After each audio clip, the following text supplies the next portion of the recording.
are common skin conditions that can cause significant disruption and discomfort to everyday life. They often carry stigmas that go far beyond the impact that it has on our skin alone.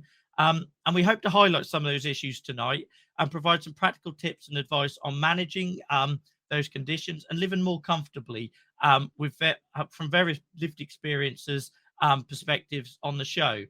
So without further ado, we'll bring in our guests. And as if by magic, we should be joined by Joe Greenslade and Nadav Shraibom. Joe is the managing director of Eczema Clothing, a company that provides super soft and sustainable clothing and sound advice to people with itchy skin, and also a lady who has significant personal experience with eczema in her family. And Nadav is the scientific founder of Medovie, a skincare company that combines the wisdom of traditional Chinese medicine with the advanced scientific research to develop safe and natural skincare and dermatology products, and lives with a long-term health condition themselves as well. Both, thank you for tolerating that very long intro, and I hope you're well. Yeah, great. Thanks, Joel. Thank you. So thank you so much for joining us and giving up your Sunday evening. I really do appreciate it. If you want to maybe just introduce yourselves a little bit and maybe anything I haven't covered there already. Nadav, do you want to start? Sure. So my name is Nadav Shraibom. I'm a traditional Chinese medicine practitioner. I do it for about 30 years. I'm the father of my 3 kids. And I am personally a psoriasis sufferer. I think that maybe the interesting thing to start with is describe the first flare-up that I had about 30 years ago, when I moved from Israel to California, to San Francisco, to the American College of Traditional Chinese Medicine, where I got my professional education. And on the flight from Tel Aviv to San Francisco, which is a long flight, about 17 hours plus the jet lag, etc. And when I arrived to San Francisco, I was covered head to toe by my first flare-up of psoriasis. And that was my first time knowing about this issue, learning about this issue. And I had 2 choices at that point. The first one was to go and see a local dermatologist in San Francisco that would have probably given me steroid creams, etc. Probably the same steroid creams, the same products that are being used today in the modern medicine. And the other option was to go to the clinic of the college where I studied. And I went there. I met Dr. Fu, an amazing Chinese practitioner. I started drinking Chinese herb that he prescribed me, and slowly and surely, with patience and persistence, the flare-up disappeared. I think that was probably the seed of Medovie that was funded by me probably maybe 15 or 20 years later. But that was the seed of everything. Brilliant. And I've got so many questions, but I'm going to hold off just so I can bring Joe in. And Joe, do you want to do something similar and sort of tell us a little bit about yourself and your role? Yeah, sure. So I'm Joe Greenslade. I run an online retail company called Eczema Clothing. You might have seen reference to Cotton Comfort in the title of the show as well. That's actually our in-house clothing brand. So we make our own clothes out of organic cotton, but we also sell a sort of curated set of brands that we think are really appropriate, or set of clothes appropriate for people with eczema and other itchy skin conditions. But the reason I got into it, and the whole reason I'm here, is that my younger daughter, who's now 18, had really severe eczema as a baby and a small child. And I just had no idea before then what that really meant and what impact that had on people's lives. Alongside the sort of physical distress, obviously, it caused her, the sleep deprivation, the financial toll, the sort of isolation that condition brings was something I just hadn't even, considered before. And at times, I'm sure everyone around you listening to this will appreciate, it feels totally sort of overwhelming and quite unbearable. So it started a journey, I suppose, for us to try and find solutions to managing it. And I was lucky that a friend of my sister's recommended these organic cotton sleep suits, which had like integral mittens, integral feet, and alongside a whole routine, which I won't go into now, of baths and creams and thinking about what she was wearing, sort of what environment she was in, and medication. And I did go down the more modern medicine route because that was sort of, I didn't know any better. But the sleep suits made such a big difference to her sleep and let her skin heal. So it helped us sleep because she slept. So it had such a big impact that 17 years later, she's now 18. I looked up the little company that I'd bought the stuff from to see if, having had a career in business myself, to see if I could help them reach more people, I suppose, and help more people like me, and a family like we were when Bonnie's eczema was so bad. Only to find that actually the woman who's running it really needed someone to take it over. So I very rashly, in some respects, jumped in and took it over a couple of years ago. And that's what I do now is I gave up my other job. And that's really what I do is to try and create garments that help people with itchy skin conditions, both and a lot more adults than I appreciated, because my focus initially was kids, but actually we sell more to adults than we do to kids. And amazing work you do too. Thank you for sharing that. And like I say, we'll do a bit of a deep dive into the personal experiences. So Nadav, back to you. We get a lot of people on this show share very long onset sort of experiences and things like that. Yours was quite sudden. What sort of impact did that have on you to sort of just suddenly have this flare up for the first time? And I suppose beyond just the skin, did that have an effect sort of mentally as well?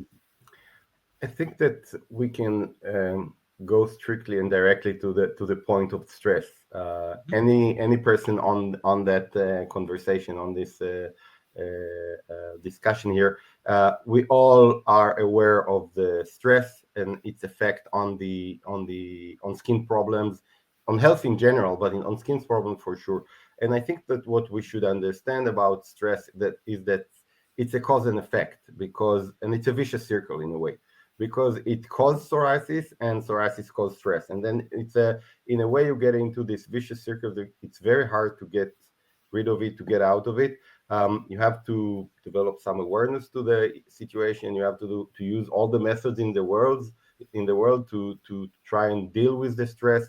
But definitely when the stress of moving from one country to another, the stress of moving to the college and starting my own educational program, and everything that was part of this move, it was a very stressful period of time. Obviously, I had my genes or my everything that the psoriasis was probably in there somewhere, but it was the first time that it flared. Definitely the most severe flare that I had. And I think that we always have to start and talk about the stress at the beginning. There are a lot of other things that we can discuss. The dealing with skin problems is a very holistic thing. You need a very holistic approach in order to deal with it. But stress is definitely one of the major factors in this world, and I'm sure that all of us are kind of knowing what I'm talking about and will agree about it. And unfortunately, something that doesn't come up in a clinical setting as much as I'd like to see as well with specialists. Joe, on that subject, and also from a parent point of view, what sort of role did stress and living with the condition that you or your daughter was play in that bigger picture, I suppose? I think it's exactly as Nadav said, it is a really vicious circle, and sleep plays a really big role in that as well. Because I think if you're sleep deprived, you become more stressed, and the eczema gets worse, and all the child's, eczema, is worse. Actually, I think stress is sort of something that's transmitted as well between people, that are close to you. If she's very stressed, then I feel stressed, and vice versa when she was tiny. And it had an impact on, our relationship with my husband, with my other daughter.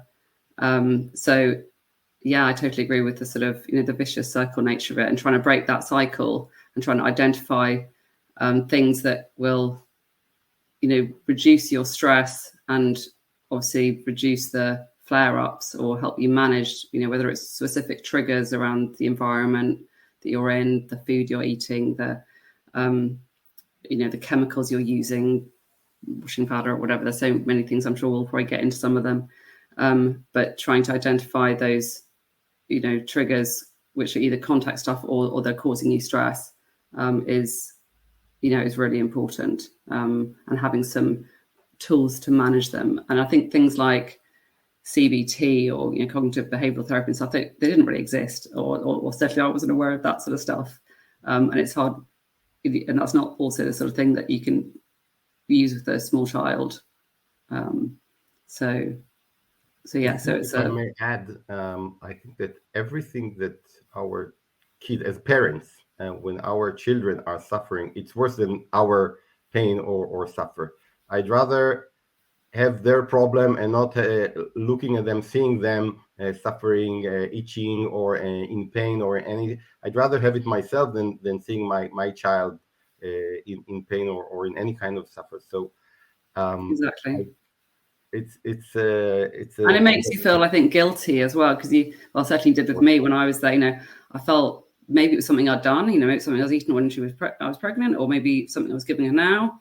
It was, or at best, it was like my genes had created this situation, and you just feel guilty. But also, even the environment. I remember walking around parks with strapping her hands down in a buggy, so that she wouldn't claw at her face the whole time. And you'd see people looking at you, and you think, "Oh my God, I can't even catch their eye because I feel so." They're going to think, "What's that mother doing, strapping her children's hands down in their buggy?" So it creates isolation, I think.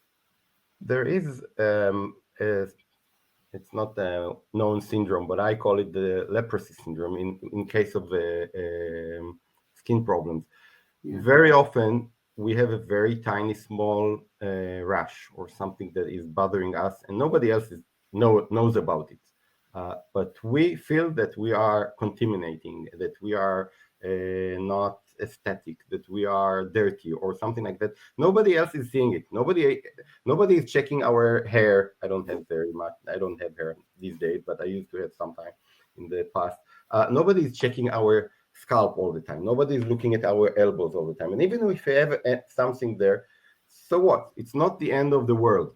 But for us as the sufferer, we might think that it's the end of the world, that it's a severe syndrome, and everybody are looking at us and seeing something, and that creates a lot of stress, and again the vicious circle, etc.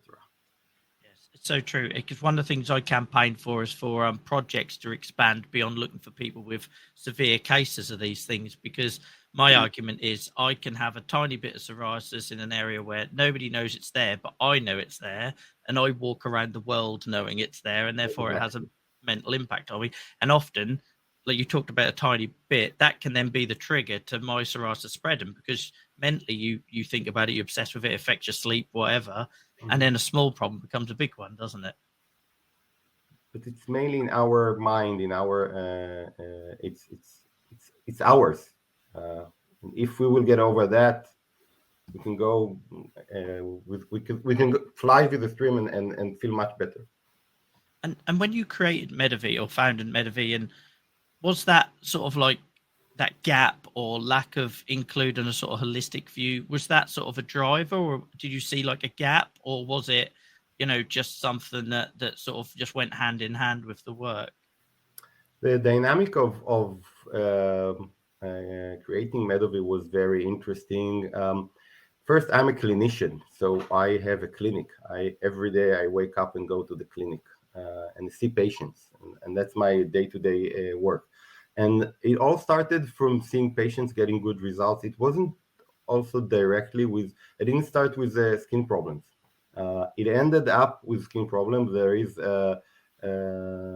very often you start with, when you start a research and when you start to develop something, you start with something and you end up with a little different thing, or something that is similar or in the neighborhood of the indications or product.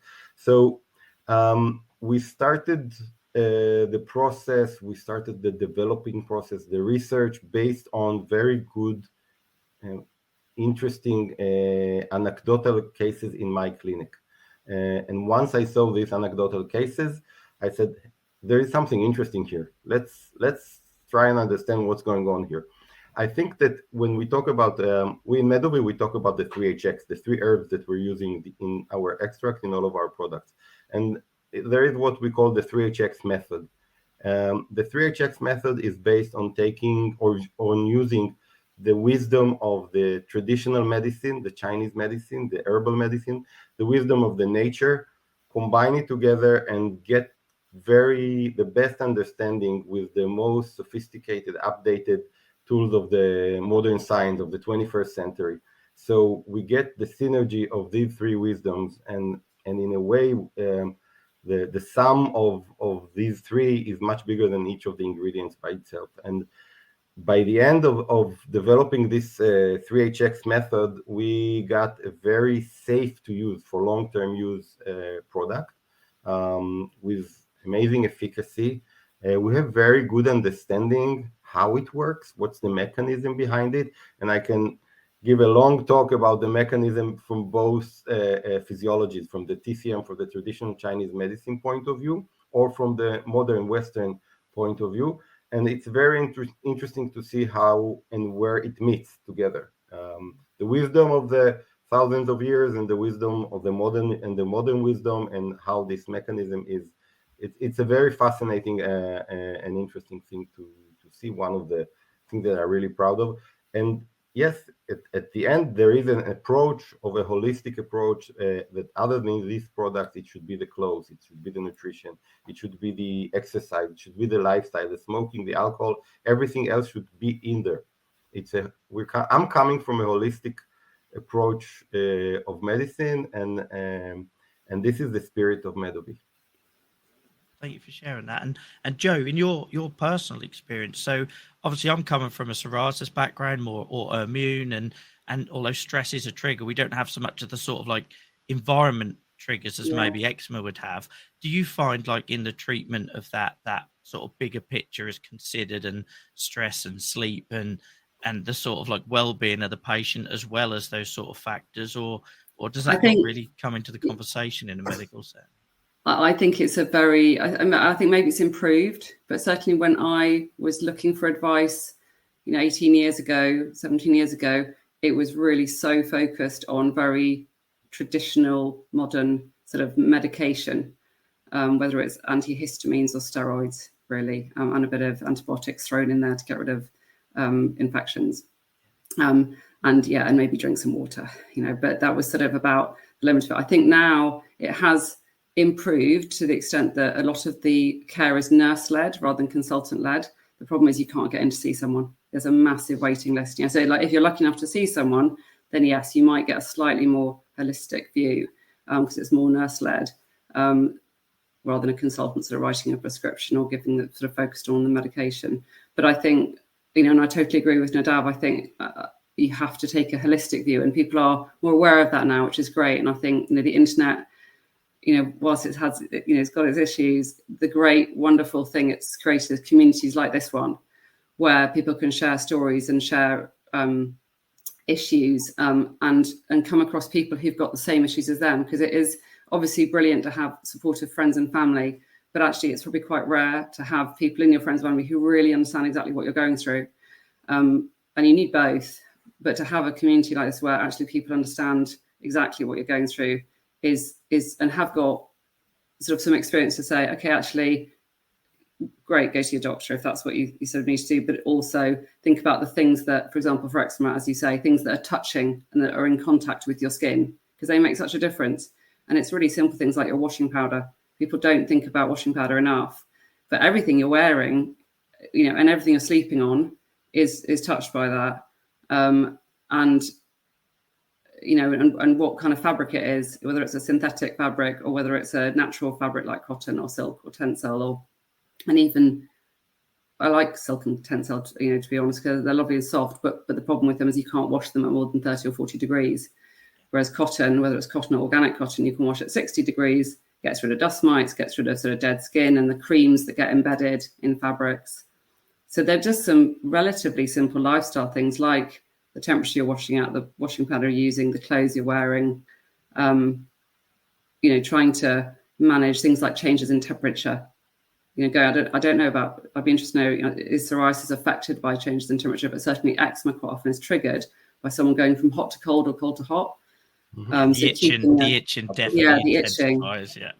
So trying to not have a really hot bath, a sort of lukewarm bath, and come into a warmish bathroom, or trying to keep your bedroom cool. There's lots of, as you say, a holistic sort of aspects that make such a difference, rather than relying on medication to deal with flare-ups. And I think that's why, I know this is a bit of a UK issue, but I think that's what really bothers me about the lack of face-to-face appointments these days, and the direction of travel of that. Because, how can you take a holistic approach if you're not seeing, say Nadav, I come into your clinic and you see my body language, don't you? Or you can see if my diet might have changed from putting on weight and things like this. And here in the UK, we're moving to that sort of a patient-initiated follow-up route. And we offer in Medovie Zoom. We don't offer face-to-face meetings, but every week I meet a few people from the UK via Zoom and talk to them. One of the amazing things that I hear is that they don't see a dermatologist. Usually they're being treated by their GP. That I'm not sure, I don't want to be too criticizing, but I'm not sure how strong is their knowledge in dermatology and their skills of diagnosis and treatment. So it ends up by giving some generic steroid cream, and that's not always the best solution. And these people are using steroids for a very long time. And then there is the topical steroid withdrawal issue. Just by meeting them for 15 minutes, 20 minutes, once a few weeks via Zoom, that's a huge difference for them. And that's, as you said, it's not the face-to-face meeting. It's not the talking, the knowing people, the body language, as you said, or something like that. The interesting thing, by the way, about clothes that you mentioned, I see it also in the clinic in many other issues, like sensory sensitivity or imbalance, or even breathing issues. The fact that a syndrome is manifesting on the external part of the body doesn't mean that it's an external issue. Skin problems are not an external issue. They have to be addressed both internally and externally. It's part of by the way, the 3HX method. That's why we have also a supplement, not just creams or shampoo for external use. And you see it with eczema, you see it with many other syndromes. Clothes can be, and the fabric and the things that you use for laundry or washing, that has a huge impact on different syndromes, on different diseases. And patient education is really key in that, isn't it? In looking at the bigger picture. So just a bit of my personal experience. I had eczema as a child. I reported psoriasis through my teenage years, but everyone focused on the arthritis. It didn't get any attention. And then I got covered in it. And still to this day, I saw one dermatologist. I was given a steroid cream. I wasn't told, it took maybe 20 years for me to notice that when my psoriasis was flaring, my allergies would be a lot more active. So I've got a new dog. I've got a puppy who's 10 months old now. I'm allergic to him. And I know I'm allergic to him because my condition isn't very well controlled at the moment. But nobody explained that link. Nobody explained, the cardiovascular link with psoriasis and all them other internal processes. But if you don't educate the patient and help them see the bigger picture, in this world we're living in today of, like I say, remote access and lack of appointments and waiting lists and everything, I feel that feels like a bomb waiting to go off. The obvious. Sometimes you have to say the obvious. Everybody knows that it's important to eat well, to eat healthy. Everybody knows that physical activity is an important thing. Everybody can say that smoking is not a healthy, or it's a non-healthy habit, etc., etc. But sometimes you have to go to someone that will discuss it with you, talk about it with you, make things clear for you. At the end, you're an adult. Do whatever you want. It's your life. But and if you keep on having a dog while you are allergic to dogs, that's a bit of a problem for me as a practitioner to deal with. But It was more your the fact I fault. never was Hey, man, allergic to your dogs, fault. and now I find I am. It's So I think it's you're an more. adult. I think it's more I've changed because, like, I'm well aware my diet's not right. I'm not as physically active as I should be. So lots of things have changed since the pandemic. I'm sort of a totally different person, and I'm well aware I need to fix those things before I look at the allergy stuff, because physically I'm not as healthy as I should be, but I've got the information to have that adult conversation with myself. But not everybody either has that information or I suppose wants to have that conversation, do But I they? think it's also quite overwhelming, actually, because there's so many things. You think, well, actually, no, I've got a job, I've got a family, I've got, there are only so many hours in the day. So, where do you start? And I think one thing that, if you can manage it, is, I think is helpful, is to try and start keeping a bit of a journal, for some people to, actually is a way of managing stress, because sometimes if you just write things down and see them in black and white, you're like, okay, I can actually deal with that. It's now that I've sort of written it down. Even just writing your thoughts and feelings down can help, but also keeping a bit of a journal as to when do you flare up and what was it linked with, what, not necessarily a completely itemized food diary, because I find that quite onerous, but, like roughly, did you have quite a lot to drink that day, or did you, were you eating out at a restaurant? I think eating out is a challenge, actually, because, I think dietary things can have such a big impact, but yeah, keeping a journal. And I think for me, keeping a journal and exercise, I think exercise, it makes such a big difference to our mental and physical health. Even just going for a walk outside and getting some fresh air every day, if you can do that and just say, right, I'm just going to take 10 minutes every morning to go out and just walk around the block I think taking small steps, because otherwise I think it can be quite overwhelming to think, okay, well, where do I even start with things like my triggers? And whether it's environmental, food, stress, etc. But trying to make it more manageable and start sort of small steps. Yeah, and would you echo that, Nadav? Like, if somebody's coming in saying, I wanna make a positive change, but it feels so overwhelming when you're at the bottom of that. I'll tell you what. If you're too extreme and too rigid about these changes, you're going to miss it. It's not all or nothing. You have to find your way and your balance of exercising and eating, and you know what? I'm also fond of some sins. Once in a while, do something that you're not allowed to by the law, by the rules, and enjoy it. There was an article was published, I think 2 weeks ago or 3 weeks ago. If you want, I can share later the link for the article. And they were talking about the benefit in exercising in small amounts. Do whatever you can, like Joe just mentioned, even 10 minutes. It has a lot of influence, and they checked it on variety of diseases, severe diseases like cancer, heart disease. It's not that you have to go and do 45 minutes of running in a very fast or something like that. That's not the deal. You should do whatever is good for you, whatever is right for your age, for your level of health, for your level of many things. And it's the same with food. Don't make it a mission that if you're doing something you're not allowed to, you should get into more stress than you were in before.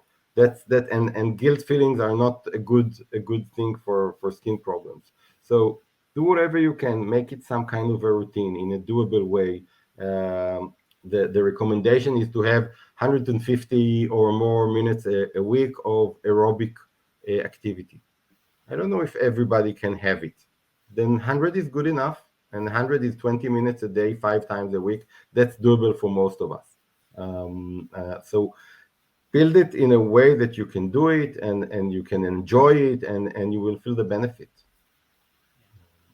Yeah, and I'd say it can feel like you're at the bottom of a mountain for a lot of people, can't it? So it's those like little steps, like you've both said about like 10-minute walk and things like that, and it doesn't have to be those grand sort of things. And you see it, don't you, with people making New Year's resolutions and they go too hard with the gym routine and it doesn't last. So it's a much healthier approach.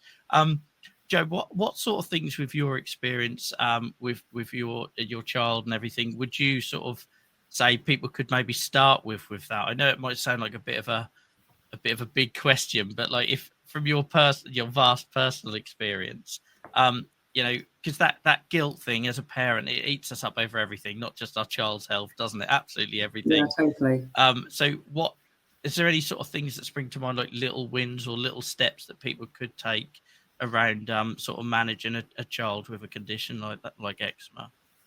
Yeah, I suppose I felt having a bit of a plan, so that because she was always going to flare up at various points.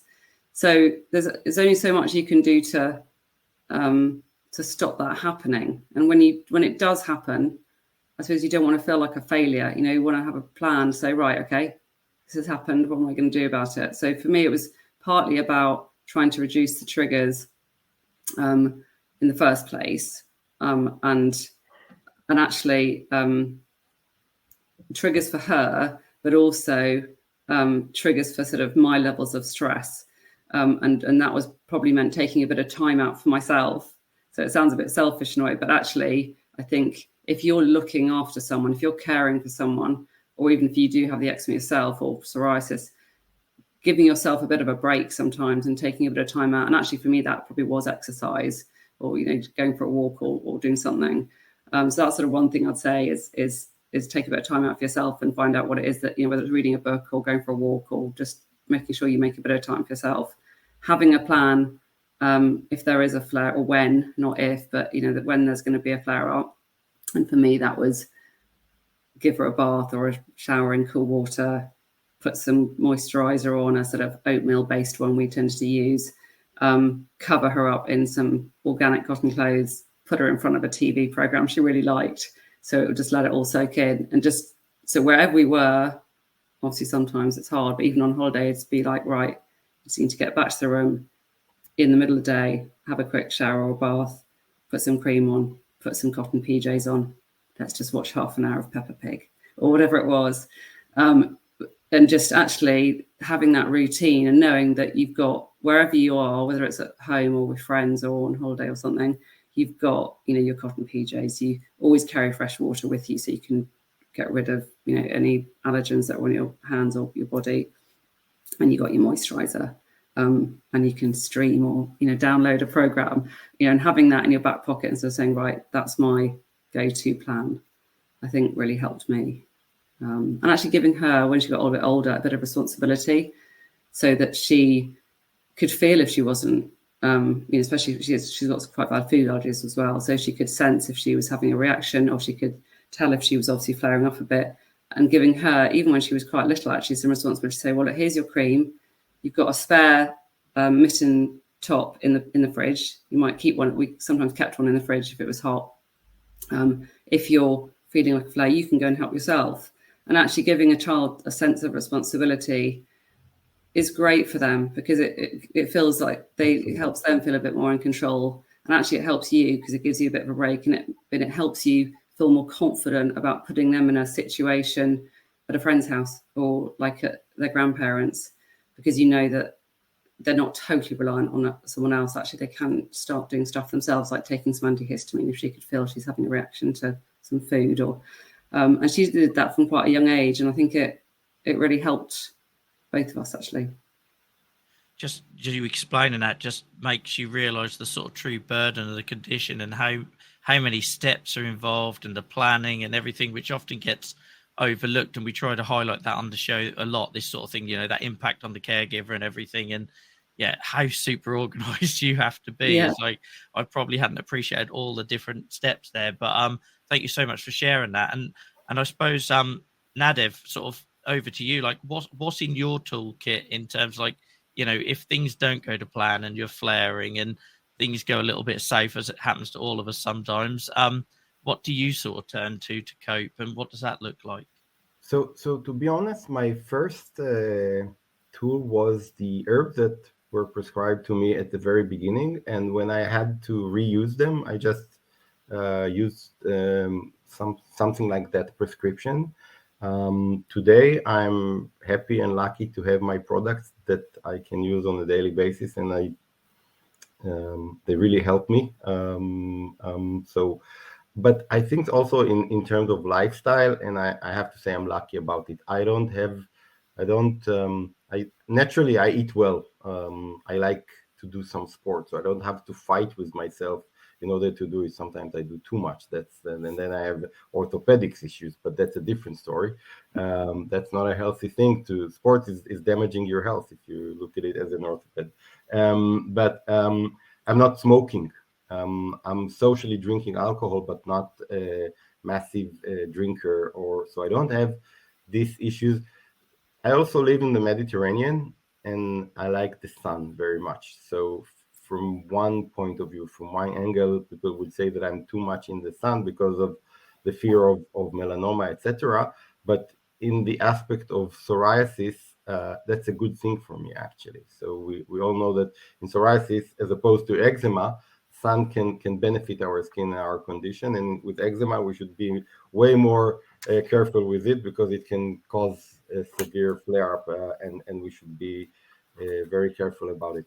So I kind of naturally structure the lifestyle that is healthy, let's say 80-90%. And if you keep the 80-90% in relation to the previous bullet, that's good. Then you can do some scenes sometimes. And if you're flaring, don't do the scenes, but once in a while enjoy a scene or something like that. That's my way of handling this situation. And I think that it's also in the benefit of other health issues. Yeah, it shows everything in moderation, and yeah, definitely the sun. My psoriasis is much worse in the winter. I had a doctor tell me to move to Spain once, and wasn't really practical, but yeah, it definitely helps. And just while we're on that subject of sun, before we move on, is like, because one of the other things that people with psoriasis struggle with is a lot of the oral systemics and stuff we take has issues with too much sun exposure, which is a real catch-22 when you know your skin benefits from sun, but the medication can cause reactions. So in terms of your product, with that being sort of natural... No, it's a non-issue. It's a non-issue. It works in a different mechanism. It's a non-issue. The opposite is true. And I think that in order to get to the root of the problem, the deeper you want to get as much to the root of the problem, or to the triggers, as Joe mentioned, just that treating the itch. You want to get to the trigger and try to solve that, not just the symptom itself. In order to get there, you have to use also oral products or solutions for these situations. Yeah, I wish actually when Bonnie was tiny that people had thought more about how it does starts from the inside. Because it's I think the combination you have, Nadav, of the pills and the inside and the cream is really great.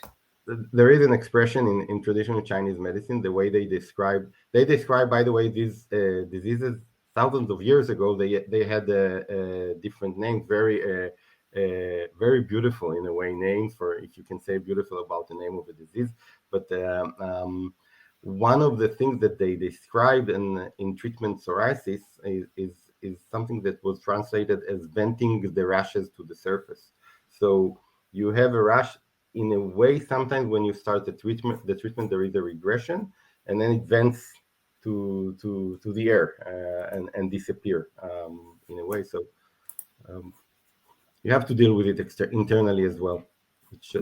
I really like that, because as somebody that does a lot of work around chronic pain, that's like our biggest first barrier, is like trying to get people are going into pain management therapy, for example. They're looking for that magic bullet. They want somebody to just fix it for them. And that's such a difficult conversation to say. You have to kind of get down to where the factors that contribute to it. I think that you're touching a very important point, and the fact that you said the magic bullet. We all look for the magic bullet. Yeah. We all want instant, fast solutions. It's the world and it's the nature of the human being. But definitely in the 21st century, everything is happening fast. We can't live with uncertainty. We want fast solutions, clear solutions, more than it was when I was a child, and probably less than it will be when my grandchild will be in the world. We all want fast, clear-cut solutions, magic bullets. Get the cream and get rid of everything. Get the pill and no more pain. And then you get into the issues of addiction or steroid use for long term, which is kind of an addiction, and the damage that it causes. We have what we call the principle of the 3 P's principle: the patience, persistence, and perseverance. And the last one is prevention. Once you're healed, we're getting into the prevention phase. But you have to be very persistent, very patient. I can tell you about a patient that approached me today. She was using steroids for 12 years, massively. Her skin, as she described it, I didn't see her, I didn't meet her yet, is very fragile, thin, damaged. And in a way, nothing is helping her because she's not absorbing, and the damage is huge. And once she's stopping using the steroids, obviously there is a withdrawal, and the symptoms are aggravated. If she needs a lot of patience and a lot of persistence, and deal with and perseverance as well. And it's not going to be a magic bullet that will give her a solution just like that. And the thing is, though, I guarantee you, they probably had a similar experience to me, where you see a dermatologist, you're diagnosed with psoriasis, you're given a cream, and you don't see them again. And it was my wife was in the medical professional. It was her who actually told me to don't put that cream on too much. It'll thin skin and blah blah blah. And I didn't. No one told me that. No medical professional. And I've been using this stuff for years. And it sort of comes back to patient education again, doesn't it? And totally. Empowering patients to be able to make the right decisions for themselves. Mm-hmm. And whilst the internet is a great resource in many ways, it's also a minefield, because it has a lot of just really worrying actually advice about things like bleach baths. And I mean, I don't know, just scary stuff out there. So it's really hard to know who to trust sometimes. We've got a blog that, we try and keep up to try and put some advice out. And obviously it's a retail site, but the whole ethos of what we're trying to also do is help inform and educate people and try and have an independent source of advice that is really tried and tested, rather than just so hope providing a place for someone to get some input from people who've actually had that lived experience, a bit exactly like you're doing here.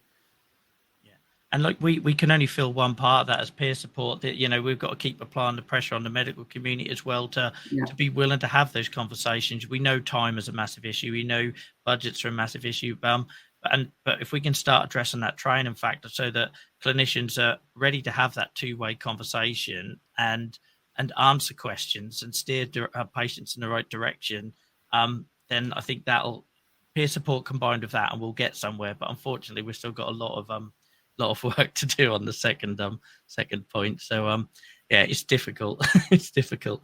Sorry, go on, Joe. Carry on. No, I was just going to say, we came across. Just made me think of this. Some doctors recently, or guys who were qualified as doctors but had really bad eczema, and they'd been so horrified and disappointed with the process they'd had to go through as a patient. And obviously they were going through they were qualifying as doctors, I think, I can't remember, Nottingham or somewhere. And that they ended up, I think, leaving the NHS and setting up a business called Proton Health, where they've created an app, which they call a sort of dermatologist in your pocket. But it's an app it's on App Store actually. And I've only sort of tried it, when a couple of my team have tried it, just to understand what they're doing. But it's all around sort of CBT or cognitive behavioral therapy, and around just having, helping you keep a journal, helping you, identify your triggers. And it's just quite a clever way of doing it. Sort of, so obviously it's on your phone, so it's there all the time.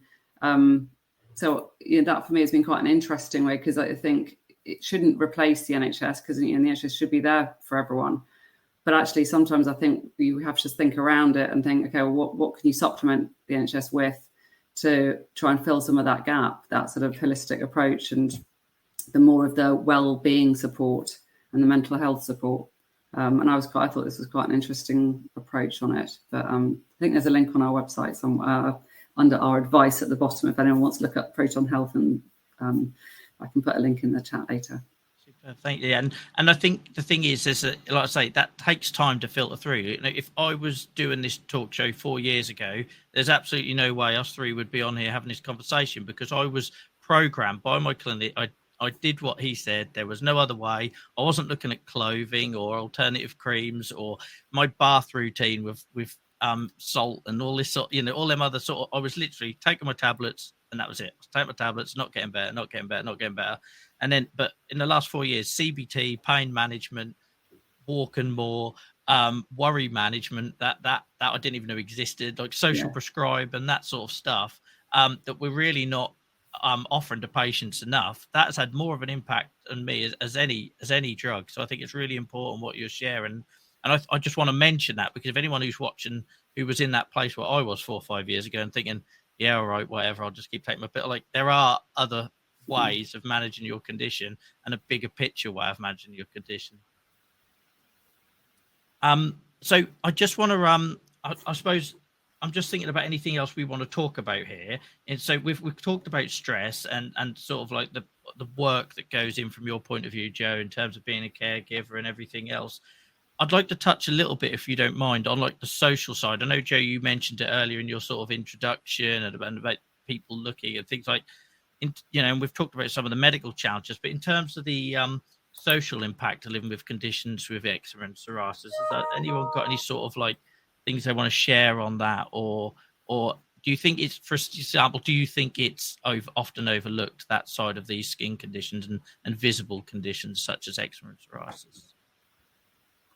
I would say massively overlooked. I mean, I think I know that the National Eczema Society, for example, have done a survey earlier this year, and it's going to come out in the next couple of weeks because it's National Eczema Awareness Week starting on 9th in 6 days' time.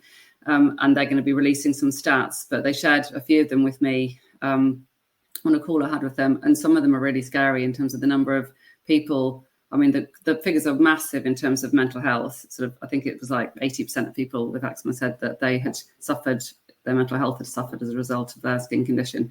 But even there was a figure of 20-30% who'd even had suicidal thoughts. I mean, it was a really, really significant and really horrifying, actually, stat and result from that. And it was all around the impact of eczema and on their sort of people's confidence levels and their social sort of situation.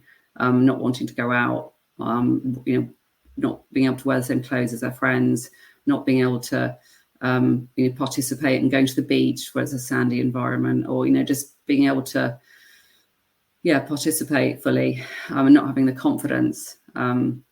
So I think it's a really big issue that is totally underestimated by the general population. I think that there is there are misconceptions about skin problems. Some are due to ignorance, some are due to I don't know what. It's in the general population, but it's also part of our community. We're not all on the same page, I think, in that aspect. For example, the issue of being contagious or not. It's a big issue. We're not. if it's needed to say, we're not, and it's not clear for the general population, and sometimes for us or for our relatives, it's not the clearest thing in the world. It's there is a lot of education to do here, and by the way, what you're saying about the 80% of the mental issues, I did once kind of a survey of what was the trigger when you ask someone, or I am almost always asking people if they remember their first flare-up, and most of the people remember it, unless it was very early in young age, but most of the people remember it, and then you can discuss with them what was going on these days. So they moved from one city to the other. Divorce in the family is a very strong trigger or issue. Death, obviously, in the family or in the close relatives, first degree is usually brought up as a trigger. But definitely the stress and the mental issues are coming up. And I'm going to share, just for anyone else that needs to hear it out there, like from my personal experience as well, it's not always about society issues around us and the way that people think it might be contagious. Like a lot of my mental burden from living with a skin condition like psoriasis is stuff I place on myself. You know, I mentioned earlier about knowing that rash is there. You know, I am my own worst enemy sometimes in terms of how I allow my condition to make me feel. And no one said anything terrible to me. No one's pointed it out. It's what you put on yourself, isn't it? And I think what you imagine people are thinking, isn't it? Yeah, which exactly that. Yeah, you just do, and it then affects your confidence. And then if your confidence drops, then that's when you stop looking after yourself. You start eating bad. Like I know for me, if I'm going to have a takeaway, it's when I've had a really bad day. I want something to look forward to at the end of the day. So I'll say to my wife, I'm not cooking tonight. I just need something to get me through to the end of the day. And I'm then setting off all sorts of triggers.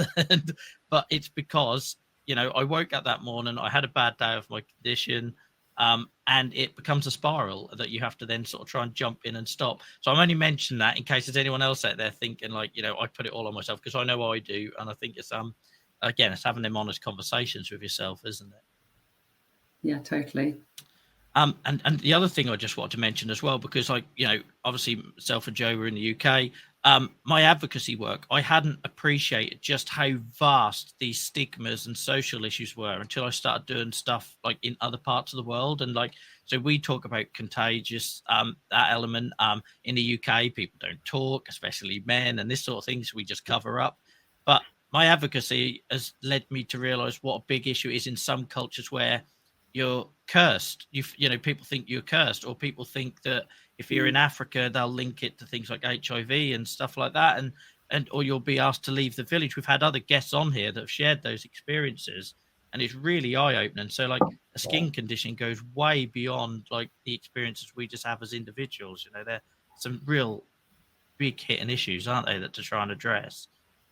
Yeah, and I'm not asking for the answer. I have no idea what the answer is, but we just got to keep talking about them more. I think that's all we can do. Definitely. I'm trying to think about, is there anything that we haven't covered, guys, that you would like to cover? Because this has felt like such a fluid conversation, and I think I should point out at this point that our guest guys have been awesome sports in that they haven't had any of the questions pre-written. They've really got into the spirit of the Chronic Pain Club talk show, where we just do it fairly fluid. So I'm really grateful for your sort of honest candidness and sort of having me throwing things at you. Is there anything we haven't discussed that you think would be important for our audience?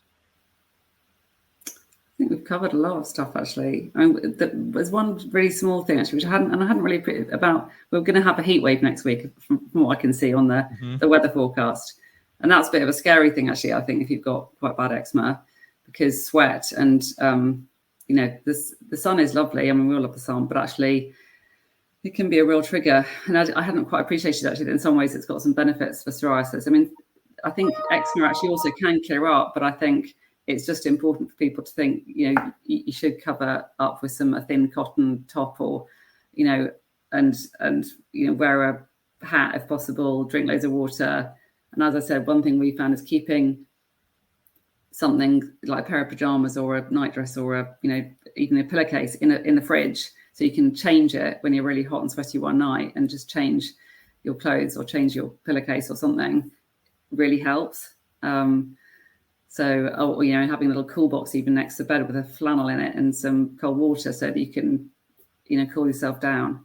So yeah, good luck in the heat wave, I suppose, if there's anyone out there who's stressed about it. And just to show you, I was just going to jump in there and say as well, just show how complicated our conditions are. So from a psoriasis point of view, the sun helps me massively, but I guarantee you by the end of next week, week after, I will have inverse psoriasis in all my skin folds because of the sweat and thing that you mentioned.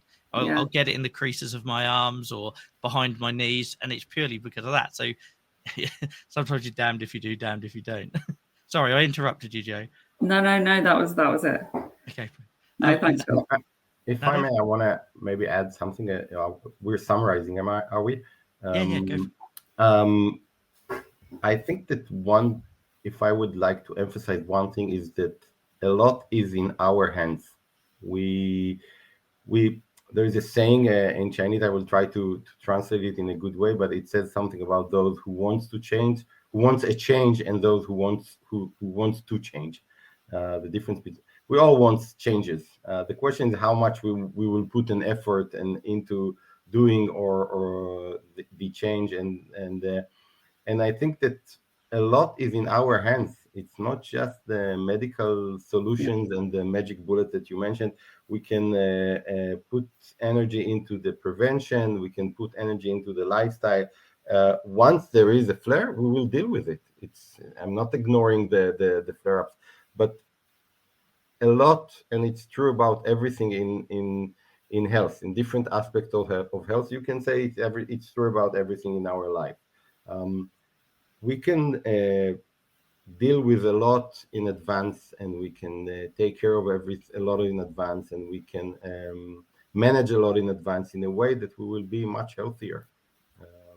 And it's in our hands. It took me a long time to get to that point. So is that you have to be at my age, and yeah, no, I really appreciate it. And like I say, your creams, I'm going to give both of you a thank you. Like, so guys, just for full disclosure, I'm not paid to have these guests on tonight or anything like that. But I have used the products, and yeah, your cream in the summer has been particularly beneficial because, like I say, knowing I can use it safely. So over the years, I learned I could use things like hemp oil and other things instead of a steroid cream or a cream that was going to cause problems with the sun. And but a couple of years ago, I just wouldn't know those options were out there. So it just shows that there are other ways of managing these conditions if we're willing to sort of look for them, aren't there? Definitely, yeah. And I think for us, it's all about helping people itch less, because actually once you itch less, you you break that itch scratch cycle, and you sleep better. So if you itch less and you sleep better, your skin heals more.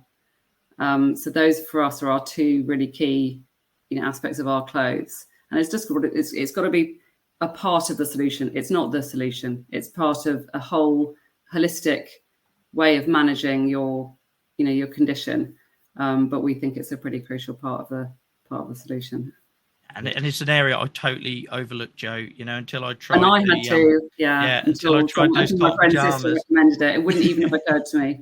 And it's interesting. So we did just last little comment. We did a couple of surveys earlier this year, and we did a sort of through an agency, a general population survey of like who had actually bought specialist clothing to help with their eczema. This is only from eczema respondents, and only like 30% of them said that they'd ever considered, and bought specialist clothing. But when we did a survey of our own customers and said, had clothing helped them manage their eczema, 98% said yes, it had helped manage their eczema. So, but it just doesn't occur to people. So that's for us. It's all about educating people. Say it's trying to help them look at something like clothing and bedding and stuff as being part of their holistic solution. I know my wife was very grateful because she used to go mad at how much I was itching in bed. It was always and I never associated it because my skin was getting irritated or hot or, and the thought of putting on another layer just felt like the total opposite thing for me to do. It'd make me hotter, but it doesn't. It was having the right thing on my skin. And yeah, it makes a big difference. And now I don't have self-inflicted scratch marks down the outside of my calves, which again used to contribute to the confidence and the stigma. Because if I wore shorts, it looked like I've been attacked by Wolverine, all that sort of stuff.